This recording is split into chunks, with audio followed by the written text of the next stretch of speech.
after 2 months, meron din daw silang event uli o seminar ng animal wellness. So, yun. Baka maka-attend ulit tayo at hindi na tayo malate. So, yan. Maraming salamat sa Animal Wellness Veterinary Clinics. Ayan. So, kahit na late po kami, in-entertain nyo rin po talaga kami. Maraming salamat po.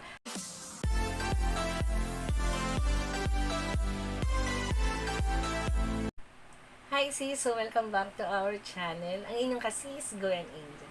For today's video, may papakita ka sa inyo. Ayan.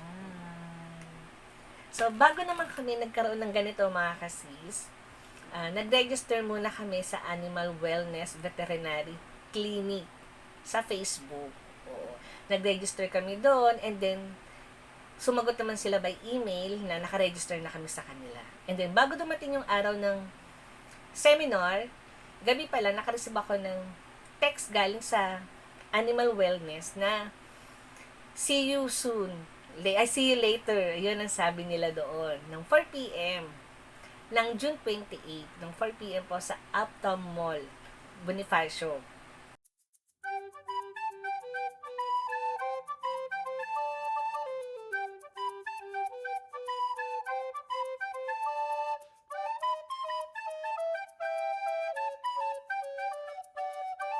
So, ayun na nga mga kasis. Siyempre, first time na mga bulilit ko na lumabas. And then, first time nila sa mall. Oo, so, grabe. Ang daming tao nag that time. And then, mahirap mag-park. Dahil yung aming sasakyan nakarating na ng basement 3, hindi pa kami nakakapag-park. So, ang ginawa namin, bumaba na kami sa entrance. And then, dumiretso na kami dun sa seminar.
Na-late kami. And then, parang malapit ang matapos. That time, parang isang oras lang naman yun.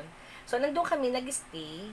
And then, nakausap po yung isa sa mga staff. And then, I don't know, Dr. Bash yung isa, at saka yung sa staff. Kahit daw na-late kami, at least naka-attend kami. Dumating kami dun sa lugar na yun. In-entertain nila kami. Ngayon sabi ko, sorry, ayokong lumapit kasi na-late po kami, nakakaya naman po. Sabi nila, sabi ng doktor, okay lang.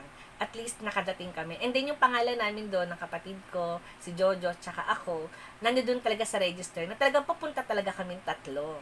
Kasama si mother. So, ang mga bulilit ko, pag umaalis kami, buong family po kami lumalabas. And then, syempre, hindi ko naman din na-expect na may ibibigay din sila. And then, ang sabi po nila, meron silang bagong branch. Ito yung bagong branch nila, dyan sa may Uptown Mall. And then, meron silang bubuksan na hospital para sa mga animal. Doon yan sa province. And then, hindi lang yung mga kasisa. So, itong bag na to, 3 yung na-receive ko. Oo. So, ang laman po ng bag na to, ayan. So, meron siyang collar. Then, meron siyang alcohol. And then, meron siyang coconut milk soap. And then, mga leaflet. So, hindi na ako nag-expect na bibigyan nila kami. Pero dahil nga, 30 dapat yung pupunta, parang less 20 lang yung dumating. So, kasama na kami doon kasi buong family kami. Bali, 5 kami pumunta doon. So, binigyan nila kami nito. And then, nakapag-usap kami ng doktor na, syempre, yung mga bulilit ko, napapacheck up ko yan, nadadala ko yan sa clinic, and then kompleto sila ng vaccine, and then updated yung mga vaccine nila, and then nagtanong ako dun sa doctor na magkano po ba ang CBC sa inyo, and then magkano po yung X-ray sa inyo. Siyempre, tayo pag merong nararamdaman ng mga far babies natin, di ba? Ang una nilang kinukunan is laboratory, CBC. So ako, dahil first time ko dun sa clinic na yon, inalam ko na lahat. Nasagot naman nila ako kasi syempre, as a farm parents, alam natin yan yung mga obligasyon natin sa mga far babies natin, mga kasi especially, lahat po ng mga needs ng mga bulilit ko, maibibigay ko. Pero, wag po kayong bigla-bigla ang magkakasakit na wala tayong ipon. Kasi, alam naman po natin, sabi ko dun sa doktor, pag nagkakasakit ang mga far babies natin, ay hindi lang po 100 o 500 ang nagagastos natin. Malaki po ang nagagastos natin pag nagkakasakit yung mga fur babies. Alam na rin po yan ng mga fur parents pag nagkakasakit yung kanilang mga dogs or cats. So, talagang gagastos ka talaga. Kasi ako na-experience ko na, marami na ako na-experience ng ganyan.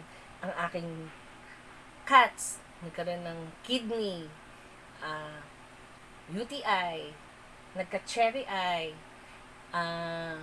LBM, ganun. So, dinadala ko talaga sila nang napapakonsultation ako. Doon lang sa kanila is 1,000 yung consultation.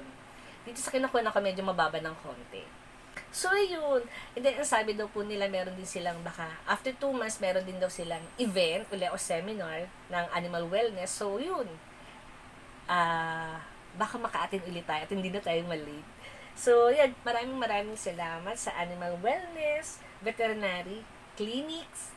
Ayan, so kahit na late po kami, in-entertain nyo rin po talaga kami. Maraming salamat po. At hindi lang yung mga kasisa, nag-enjoy talaga yung mga bulilit ko. Hindi man ako nakapagpakuha ng video sa kanila dahil first time namin sa Uptown Mall and hindi ko alam yung palibot-libot doon para hanapin yung clinic.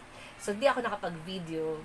So, yun lang mga kasis, maraming salamat at maraming salamat po sa Animal Wellness Veterinary Clinic. So, yun lang po mga kasis, maraming salamat po. So, don't forget to like and subscribe.